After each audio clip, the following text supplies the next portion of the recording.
Oh, G Rose, and today we're going to be talking about The Pérelin Decline by Pae Veo. Pae Veo is over at Attention on YouTube. He has also written Searching for Marilyn Monroe, and I greatly enjoyed The Pérelin Decline. The book seems to be about memory, but Pae makes a point to tell you in the preface that it would be more adequate to say that it is not about memory, which highlights very much the dilemma of memory. If you forget memory, forget that you forgot memory. And so, what does it mean to live knowing that you forgot memory? And would it be better off to live and act as if you didn't forget memory, and therefore, in a sense, not forget memory? This is the double paradoxical moves that the book is going to explore. And I couldn't help but, while reading it, but to think about the meaning crisis, because there's a very interesting way in which Simon has meaning precisely because he has forgotten everything. There is a lot of talk today about the meaning crisis with John Vervaeke, and it's interesting to think that a bunch of rocks in the middle of your room can suddenly feel like they have meaning or is worth exploring or looking into when you forget why you put them there. Whereas if you just collected rocks and knew that you were just collecting rocks, it may not mean anything. It may feel like an empty habit. There's this interesting part in Action by Marcis Blondel where he talks about that we think to gain certainty, and the moment we're certain of something, we stop caring about it. Where the goal of thinking is to be certain or to know something, but once we know it, it doesn't really mean that much to us. And it's interesting to think that the loss of memory can suddenly make the entire world feel enchanted again, to use Charles Taylor's language. Which, in some respects, suggests it'd be good to lose memory, but that doesn't seem to be the answer. Do we really want to not remember anything? But then if we seem to know or remember too much, or... because knowledge and memory are always tied together. If you know what that bookcase is, that has to mean to some degree that you remember it. And once you know about it, it stops being worth note to you. It's just that bookcase. And it's very interesting to see how Simon... experiences everything in an enchanted manner because she awoke from the hospital bed with no memory of her past and her apartment full of ordinary rocks. What does it mean? Pae also, in the preface of the book, points out something really interesting that I had not thought about, which is the idea that a lot of times following a Heraclitus will say that, everything is always changing, and yet there's also that famous line from Ecclesiastes, which is there's nothing new under the sun. And we kind of accept that both of these are true.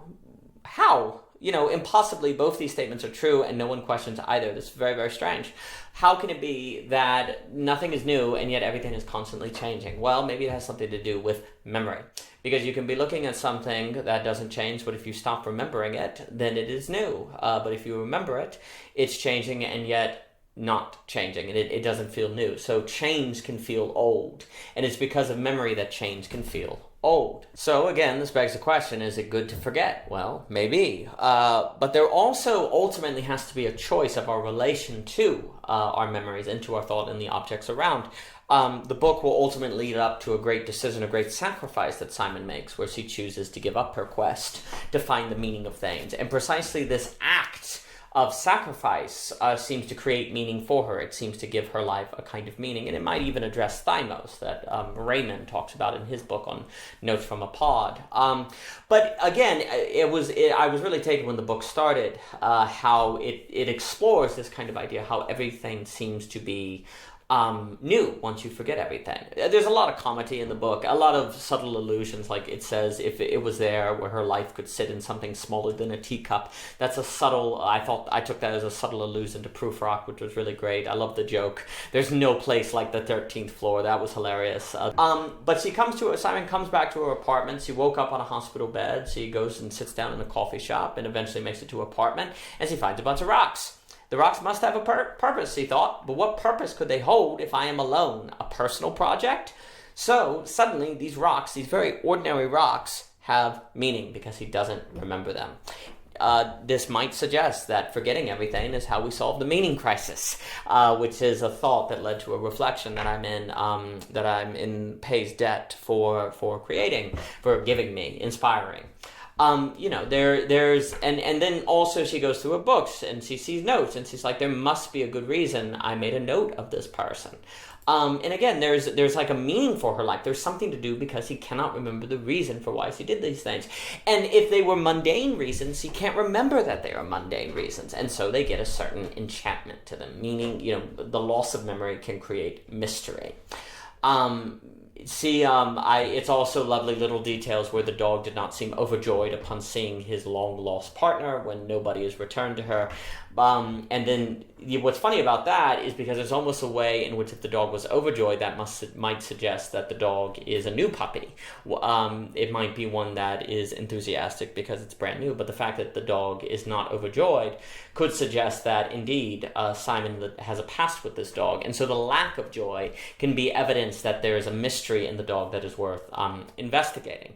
And so that's kind of a nice little inversion in the details there. And, nothing groaned, and then he put his head to the floor. Better than nothing, she thought to herself, while getting a warm glass of water ready. So she wants the dog to, reply to her and says, better than nothing, which is the dog puts its head down, and there's a play on the name of nothing, and saying better than nothing. So little details like that are scattered in the story, which are very smartly put together.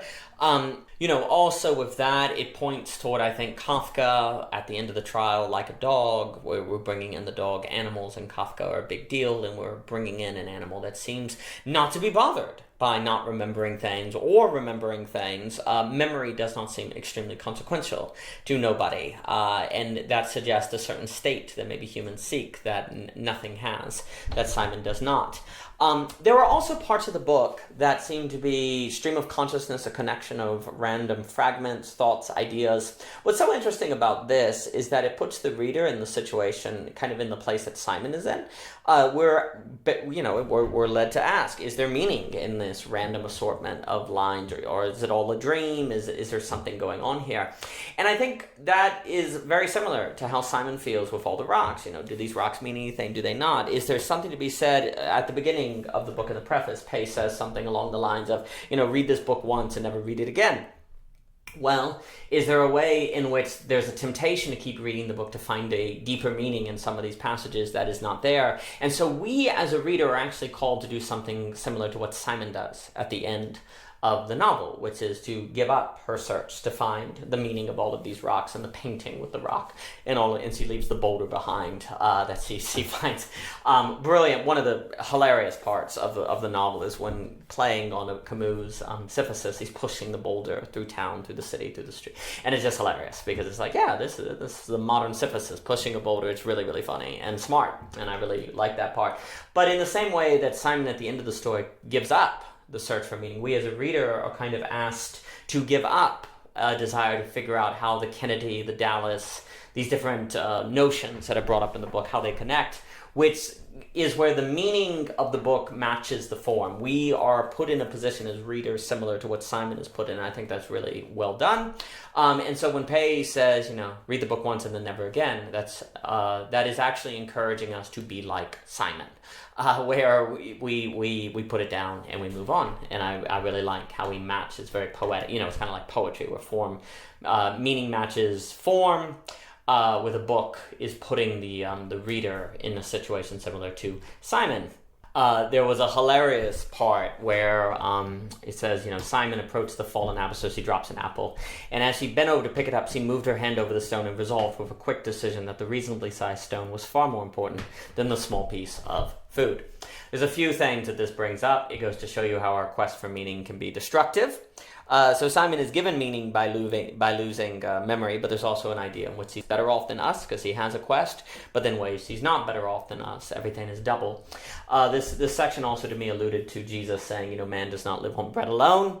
It's kind of comical because it's like, oh, okay, so we need a stone. Yeah, I don't know. Maybe the food would be better there. So I found that little section to really be highlighting a lot of what the book wants to explore. Sam at GreenerSide did a tremendous job in her review discussing how it's very difficult to make a reasonable or rational choice where there's no memory, where there's no context. She also did a great job explaining the difficulty of determining if something is revealed when everything is concealed. And so I would highly suggest going to GreenerSideofSam, hearing her take on the novel, because those are some parts of it that I really liked and that she explains very well. Also, again, there was this part where she says, nothing mattered now, italicized with nothing, but even he seemed to be able to take care of himself. And that's, the way that it switches into discussing the dog, I really liked. And then, if nothing matters, then nothing matters. And again, this is what the book is going to be exploring. And how the loss of memory can suddenly make everything feel enchanted. Like there's something hidden here, there's something going on. And I think that's really important. And the book also, and I'm always interested in this, explores the ways that memory and imagination relate, and how relative to a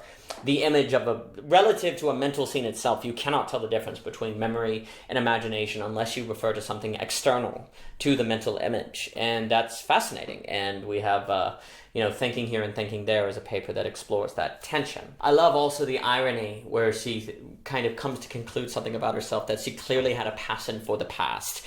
When she's looking off these roads, the book of the old presidents. So she clearly had a passion for the past, and right now she's trying to determine her past. So that's where she thinks she's an archaeologist, and that kind of overlays with the role that she's playing now. That's really well done. And this also, though, highlights why the end of the book, where she gives up her quest, is so powerful, because she has to give up her passion. She has to die to herself, to use a kind of Christian language. And so if she, in fact, is someone who likes to search for the past, when she's willing to give it up, it's a death to self. It's even more powerful. And then, if indeed she kind of achieves a meaning or a new life or something to live for in that surrender, of which she comes to realize she needs to do because she loses the memory, and thus it's kind of like a Dante phase where you pass through it to get to the other side, then there is a way in which she is dying to herself in order to have new life. So I thought little details like that scattered in the book was very well done. And there is this whole tension in the book, too, like this line where it says, she believed that her search was off to a good start. This is toward the beginning of section 2, but had no reason to believe such nonsense. However, without any reason to discredit anything she did, it made just as much sense to continue, which was none at all. This is great because it shows you the strong connection between reason, thinking, and memory. If you don't remember anything, then you can't tell when you're off to a good start, but you also can't say that you're not off to a good start, and you can't make decisions. Like, memory is incredibly fundamental to the entire thinking life, and yet very often we don't think much about memory when we think about thinking. We think about mental models, epistemology, and so on and so forth. But the phrase we like to use in OG Rose is that memory is the mind's air. Without it, the brain cannot breathe very much, and the mind will suffocate on its inability to recall. Also, I will note, I kind of connected the rocks, as a side note, the rocks in her apartment with the light bulbs in Invisible Man. So I was wondering if those overlaid a little bit. Also, she's waiting for her mom to come. That felt like a Waiting for Godot kind of thing. I really like that. And she's waiting for her mom to come and tell her who she is, and the mom does not come. So I thought those there were just there was a number of subtle allusions to other great works of existential fiction that was not explicit, but was not so subtle that you couldn't find them. So I thought it was just really well put together. Yeah, and it makes me think where it has that part too, where it says Simon stuffed her journal. So she has a journal and she's reading. And so he says Simon stuffed her journal back under her pillow. She knew that there was nothing of help written in the pages, but random thoughts about random historical moments that had no connection with one another. I'm really taken by kind of examining myself as I read the book, thinking about how difficult it is for me to accept what I was just told. Like, the moment I read that, I go, okay, Pae, yeah, no, there's got to be something there. But he's literally telling you there's nothing there, and yet your mind immediately says that can't be the case. I think right there, the just natural difficulty in accepting nothingness goes to show why, indeed, it is nothing that is new under the sun. Because there is nothing is very rare under the sun. It is very rare for anyone to accept nothing or to live according to nothing. This makes me think of Thomas Wynn's work, and how nothing is new, because everything under the sun is something, and something is what's old, per se. And it's so difficult, though, to kind of accept nothing, because your brain just so naturally is trying to connect dots and to see how it all comes together. And this also suggests why, when Simon lets it all go at the end, it in fact is a difficult thing for her to do. Because we as readers, when we read the text, just feel the hunger and the need to see meaning in these different things. Whereas Simon's able to give it up at the end. And so, we as readers are put in her boat. The other thing I find so interesting too, as I was reading, I was thinking about the idea that, Simon kind of accepts that her life doesn't have meaning, and precisely in a way has meaning. But it's interesting how a character coming to do that still makes a story. Like Pae is able to write a novel about Simon coming to terms with not having meaning. And yet there's a way in which her life must have meaning, or does have meaning, precisely because it makes a novel, it makes a story that we're able to read and enjoy. And it does make me wonder if perhaps instead of the question, where we ask ourselves constantly, does my life have meaning? We probably should ask instead, does my life make a story? Does my life, and then you have to ask what makes a story, right? And you say, good characters, stakes, objectives, and maybe instead of asking, does my life have meaning, we need to ask questions like that. Am I a good character? Does my life have stakes? Am I doing things that are difficult? Am I making sacrifices? The question of meaning, which is just propositional knowledge, ultimately, and Pae had a great part where we discussed how that always regresses into other questions about meaning and other questions about meaning. Those questions of, does my life have meaning? What is the meaning of my life? Does not seem as useful as the question of something along the line, I almost want to call it the story test, something like, if my life was made into a story, a novel, would anyone want to read it? Would anyone enjoy reading it? Would it be something that people remembered? And maybe that's the better question, which we can learn from Simon. And indeed, in that way, coming to be someone who accepts nothingness and makes sacrifices for nothingness can still make a story. Maybe it doesn't have meaning, but there's still a story there. And it's certainly a story we want to read. Because I could not help, but as I was reading The Pérelin Decline, find myself wanting to read more, and I could not help but reach the end and continue to think about it. And so even if our dear Simon ultimately gives up the pursuit of meaning, Pae has given us a book that is indeed a story we want to read. For more by Mr. Pae Veo, please visit his YouTube channel, Attention. I highly suggest picking up the book, which can be found on Amazon, and thank you so much for your time.